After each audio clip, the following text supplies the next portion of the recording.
ஸ்லாங்கூர் மாநிலம் தஞ்சோங் சப்பாட் பகுதியில் உள்ள சுமார் 30 பன்றி பண்ணைகளில் வளர்க்கப்படும் 11,000 பன்றிகள் அங்கிருந்து அகற்றப்பட்டு வருவதாக அம்மாநில அரசு தெரிவித்துள்ளது. இதுகுறித்து மாநில உள்கட்டமைப்பு மற்றும் வேளாண்மை குழு தலைவர் இசாம் அஷிம் வெளியிட்டுள்ள தகவலில் பன்றிகளை அகற்றும் நடவடிக்கைகள் படிப்படியாக மேற்கொள்ளப்பட்டு வருவதாக தெரிவித்துள்ளார்.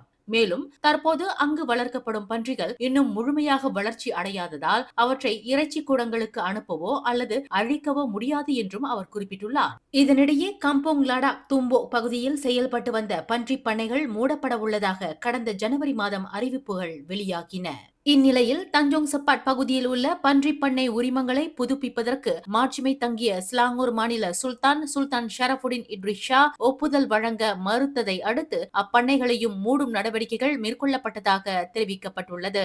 மேலும் செய்திகளை தெரிந்து கொள்ள கீழே இருக்கும் பெல் பட்டனை அழுத்துங்கள். உங்கள் மகிழ்ச்சியை வெளிப்படுத்த லைக் மற்றும் ஷேர் செய்யுங்கள். தொடர்ந்து திசைகளோடு இணைந்திருக்க சப்ஸ்கிரைப் செய்யுங்கள்.